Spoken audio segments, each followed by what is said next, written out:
you always remind me you're the only one who brings me peace. You're the only one who brings me peace. I'm so forgetful, but you always remind me you're the only one who brings me peace. You're the only one who brings me peace. So I come, Lord, I come, I come, Lord, I come to tell you I love you, to tell you I need you, to tell you there's no better place for me than in your arms, to tell you I'm sorry for running in circles, for placing my focus on the waves, not on your face. You're the only one who brings me peace. You're the only one who brings me peace. I'm so forgetful, but you always remind me you're the only one who brings me peace. You're the only one who brings me peace.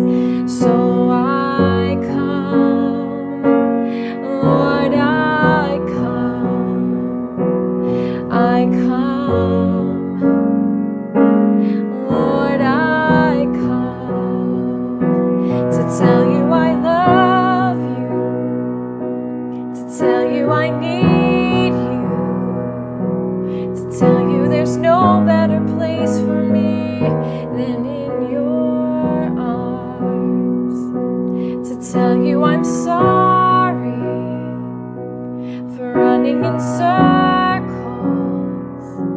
for placing my focus on the waves, not on your face. You're the only one who brings me peace. You're the only one who brings me peace in the storm.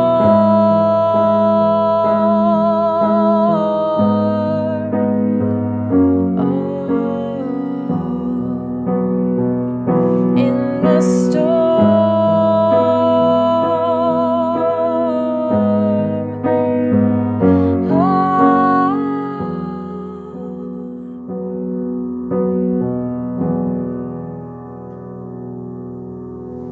I'm so forgetful, but you always remind me you're the only one who brings me peace. You're the only one who brings me peace.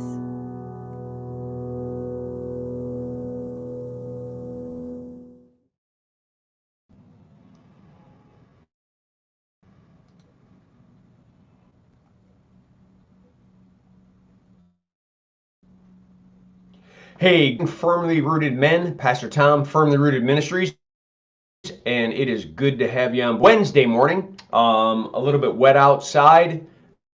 We'll see how the day is going to be. Cooler than I expected in August, but doing good. We have YouTube and Twitter and Rumble. Hey, they started this last week what Firmly Rooted is producing producing as adult material for kids. They make that distinction, and hence, if you've got any restricted YouTube page, then you might not, like, can't see. Ran into the situation yesterday or the day before where Drew had the restrictions on her YouTube page, and she couldn't get to the. Once they took the restrictions off and allowed adult material, which say includes pornography and that stuff, now you can see my devotion. So I don't know, but it looks like they've done some type of distinction who they're trying to allow to see what we have going on. And just letting you know. Ken Gooch, good morning, fellow brother. And Ken, blessings on your trip and your son's trip down to Florida. Well, Steve Giroux, good morning, and thank you for taking over the devotion. Yes. Let's see. Chris Connolly, good morning. Chuck B, good morning from the Rooted Men. All. Bert Reggiani, good morning. Let's see. For people in Florida, amen to that. I got to check on my sister and my brother-in-law, see how they're doing. Stand in agreement with you, Ken. Amen. Amen. Amen. Rumble, we got about 7 or 8 people watching. We've got a couple people on Twitter. Seem to be doing all right. Our internet seems low again today, and I'm trying to figure that is. But let's get at the devotion. Proverbs chapter 20, verses 10 through 14. Differing weights and differs, the Lord detests them both. And we've heard these words earlier in Proverbs. It's the idea that I can't just trust God's providence. I've got to take advantage. I got to add a little bit of weight here to take away a little bit.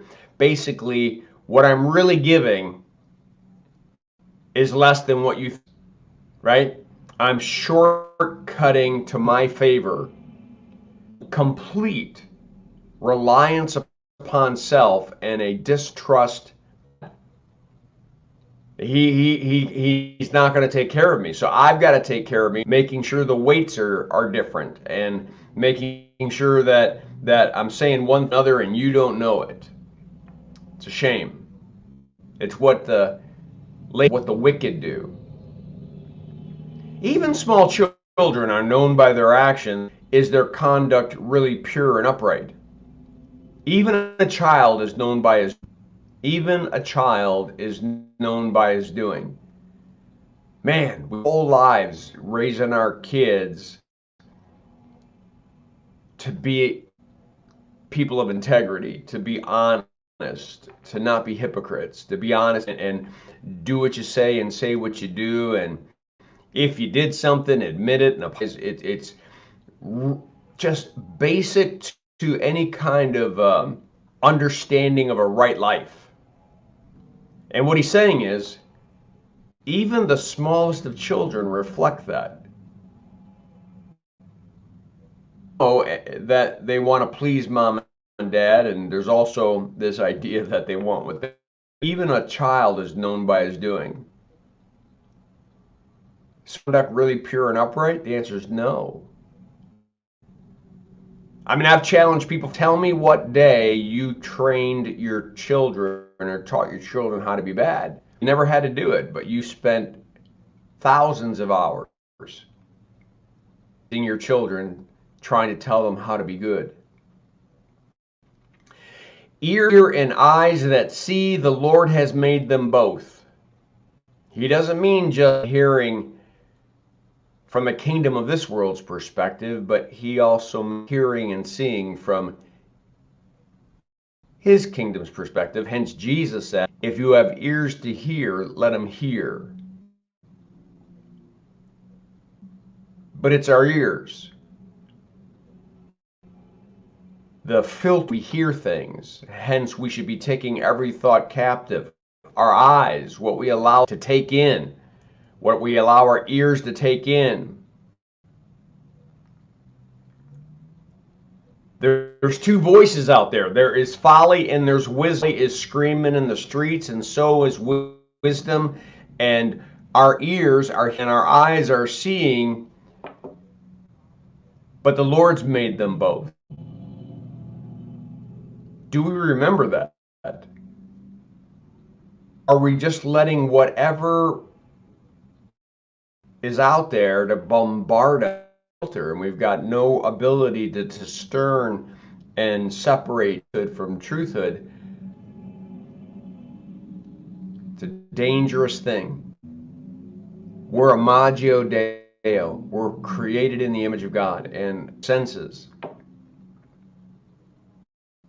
are designed to see, to hone in on God's love and His eternal truth. Verse 13, do not love sleep, or you will grow. Stay awake, and you will have food to spare. Solomon had a thing with the sluggards. He had a thing with those people who don't have any urgency to their lives. They just live passively. They almost live entitled, like they think that take care of them without any effort on their part. Being lazy, being a sluggard, to the detriment of our own lives, to the detriment of our families. I've seen it. And then you hear me, woe is me. Solomon is get up and go to work. Get up. Get it done. And let God do efforts. No efforts, God's got nothing to bless. Don't move, God can't movement. Men of God, we need to be active. We need to be moved. Correct us if we're going the wrong way, but move. Move. Verse 14. It's no good. It's no good, says the buyer, and then goes off and boasts about their purchase. Marketing is different in foreign countries than it is in the United States. We see the price tag, that's what it's going to be, plus 6% for tax. It's not negotiable. But in a lot of the world, everything's negotiable. So the buyer is looking at the fruit or looking at whatever it is they want to buy and going, oh no, I see those flaws. I see that and I see that, and try to price down, while the seller is going, oh my gosh, there's nothing like it. It's things than sliced bread. And ultimately there's this debate and battle. Again, he's pointing out this process of manipulation, the inability to just let our yes be yes and our no be no, that we have to, the system, I'm taking advantage of you. Whether I'm the buyer, I'm taking advantage. Or I know you're taking advantage, so I got to do what I got to do, right? It's almost this given. So he's making us see that that's part of the pattern of the kingdom of this. Something maybe that we ought to avoid. All right. I think that's it. I hope this devotion was a blessing. Have a great day. Make it a firmly rooted day, and may someone see Jesus. Peace.